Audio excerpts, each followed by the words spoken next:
totosa soamantsara ny sorona masina izay natao fahatserovana ireo no dimandry raha ny fiangonana katolika eto Tolagnaro no resahana ny talata 2 novambra 2024 lasa teo.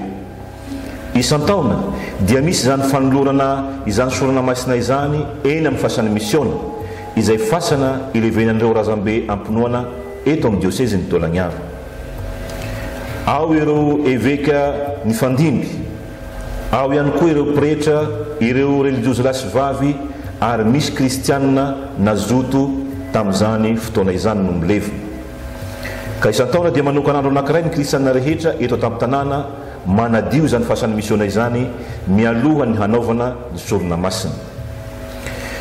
Ka tamin'ity taona 2024 ity dia ny voalohan'ny volana novambra lasa teo no nitambatra ny kristianina rehetra isam-piangonana nanadio ny tokotanin'ny fasana niarahana tamin'ireo pretra, ireo masera ary ny kristianina isam-piangonana. Ny talata 2 novambra kosa no nisy ny sorona masina no fahatsiarovana ireo nodimandry izay nitarehin'ny mompera Kazimira, vikera jeneralin'ny dioseze notron'ireo pretra eto tamin'ny tanàna.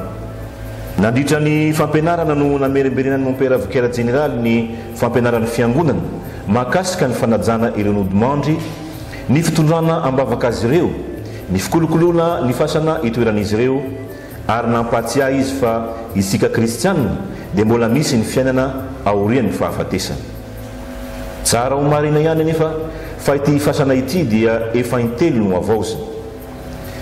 Ny voalohany dia ny taona 1379 izay andro nahafatesany Monseigneur Jacques Crouget, vicaire apostolika ny Fort-Dauphin tamin'izany fotoana izany ao izy no milevina.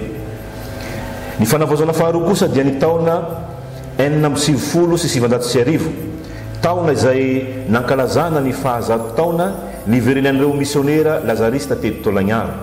No avaozana ny fasana ary mbola hitantsika mandrak'androany ny endriny, nangonina ary napetraka tao an-toerana ny taolam-balin'ireo razambe ampinoana tamin'izay fotoana zay. Ny fanavaozana fahatelo kosa dia ny taona 2024 lasa teo nisy ny fahasimbana ka narenina ary no havaozana ihany koa ny tokotanin'ny fasana manontolo. Eto dia hitonana fisaorana sy fankatelemana ho antsika kristianina rehetra eto atapy-tanànan'ny Tolagnaro. Isika solotena isam-piangonana niarana natanteraka izany fanadiovana ny fasan'ny misiona izany, indrindra ny fanotronana sy fitondrana ambavaka ireo razambe ampinoana eto amin'ny diosezintsika. Zava-dehibe ny fiombonana nasehontsika amin'ny fiarahamientana tahaka izao ataontsika izao ary irarinany hanohizan'ny taranaka faramandimby izany fanehoana fiombonana izany. Aokany mba handry ampiandanana noho ny famondram-pon'Andriamanitra ny fanahin'ny kristianina efa maty. Amen.